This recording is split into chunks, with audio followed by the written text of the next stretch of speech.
Oh my motherfucker. Okay, I know I've missed so many Tokyo Ghoul Read chapters. I'm glad that once I caught up, this is the chapter that I run into. Like, seriously.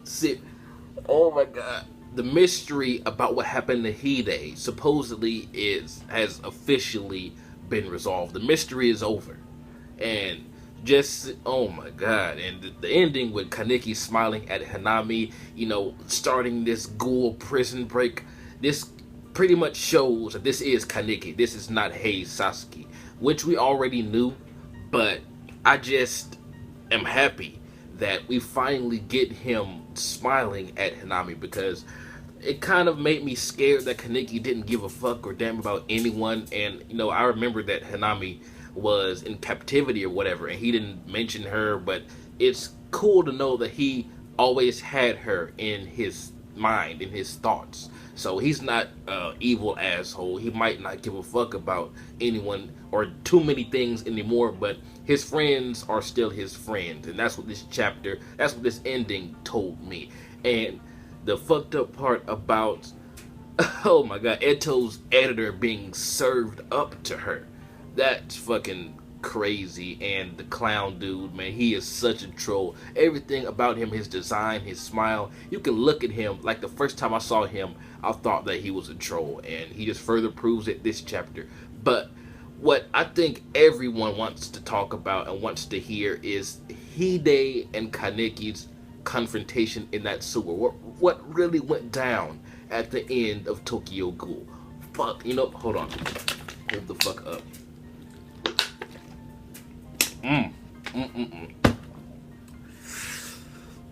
Kaneki ate Hide. Kaneki, alright.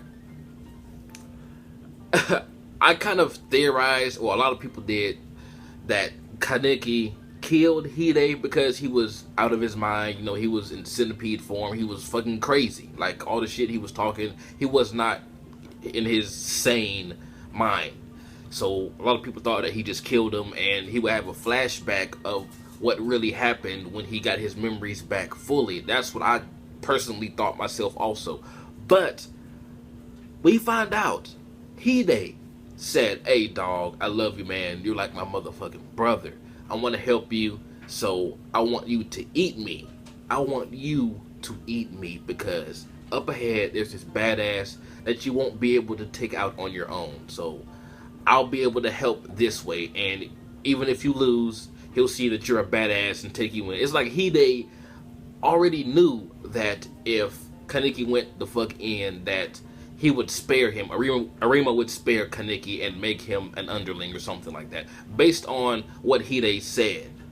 But fuck, he straight up sacrificed himself for not even his blood brother. This is an awesome friend. This is a much better death from Hide, of Hide, than in Route A. This takes dumps on that beautiful ass walk in Route A, because just the fact that Hide was sacrificing himself for Kaneki is crazy, man. I never thought. Shut up, phone.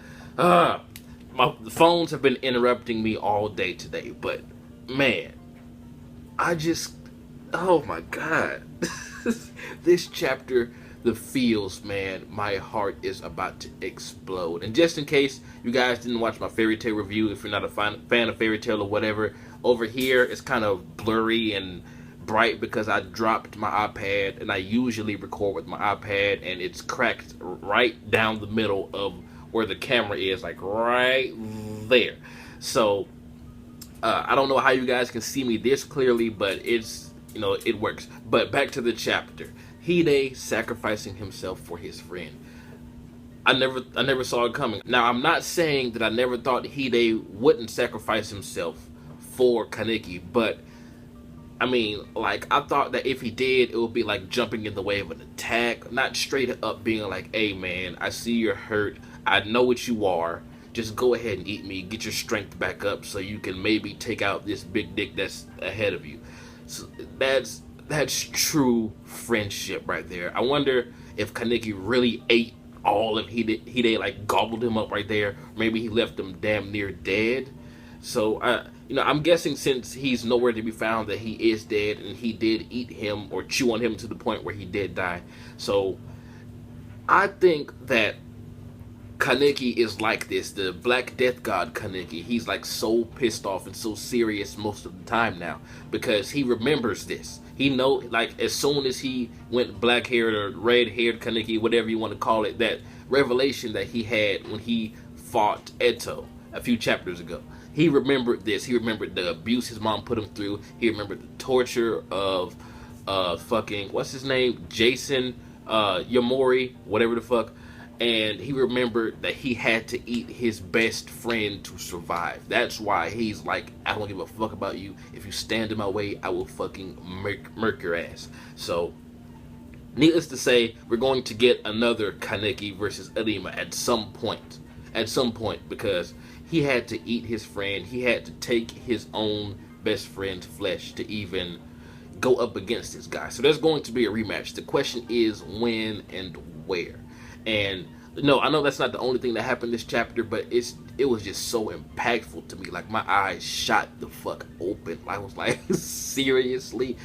Tokyo Ghoul, you are such an amazing series. And other things that happened, like, a goody tree breaking in. It was nice to see Banjo actually in action. I don't think we saw his Kagane this chapter, correct me if I'm wrong, because the last time we saw it in the original Tokyo Ghoul, he had like a little baby Kagane. So I'm hoping that he got a little bit more badass since then. I guess so, since he's kind of fighting alongside Ayato. And then Arima just comes in. And I really hope that Toka pops up out of nowhere, because I really want to see her fight. We haven't seen her in action in a while.